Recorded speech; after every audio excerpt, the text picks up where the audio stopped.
Hey everyone, thank you so much for tuning in. So today I wanted to make a early pregnancy symptoms video. I did one of these videos with my first baby, and so I figured it would just make sense to make another one. And I wanted to add that this pregnancy is already so different, and I'm only like 5 weeks along, but it is crazy how different. So, like with my first one, I didn't really have any symptoms, which kind of did indicate pregnancy because usually I'll have like PMS symptoms. But with my first son, I didn't have anything, so that was kind of weird. With this one, I had a lot of symptoms. So it just goes to show that every pregnancy is so different. So let's get started. My first substantial symptom was cramping, but not on the days that I get them for my period. So, and kind of different as well. So for my period, I'll get like low, achy, longer length of time cramps.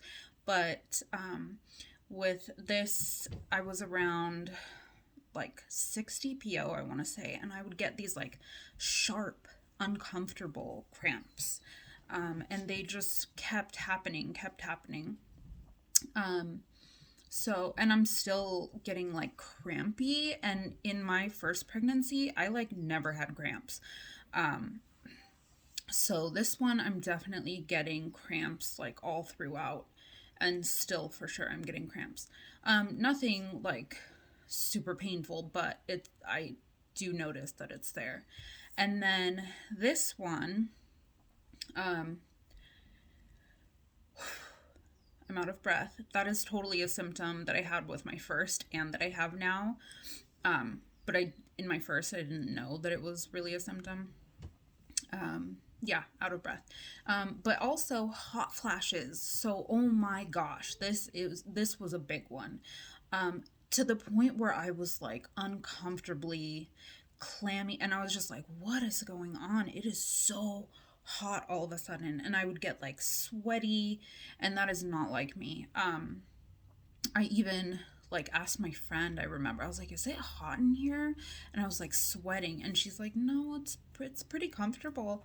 um we were upstairs at the gym, and usually they keep it pretty cool in there. Usually they have the AC blasting, and it was just really uncomfortably hot.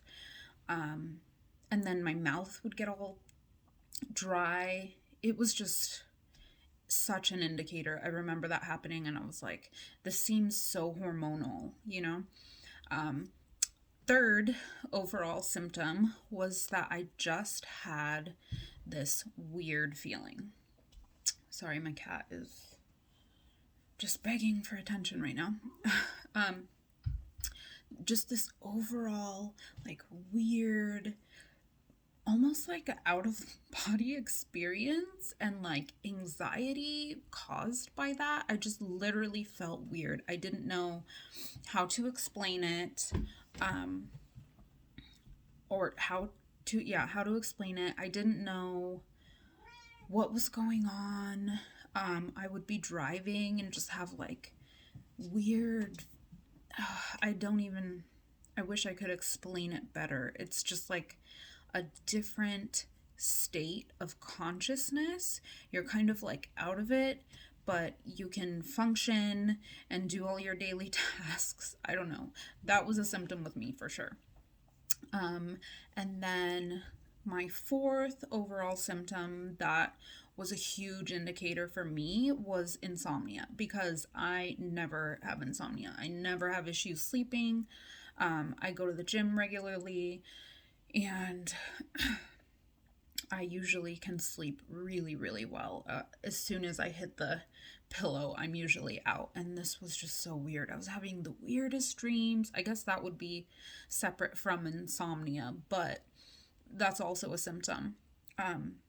In between my not sleeping and like waking up phases, I would have just weird dreams. I would wake up and just have like a weird feeling.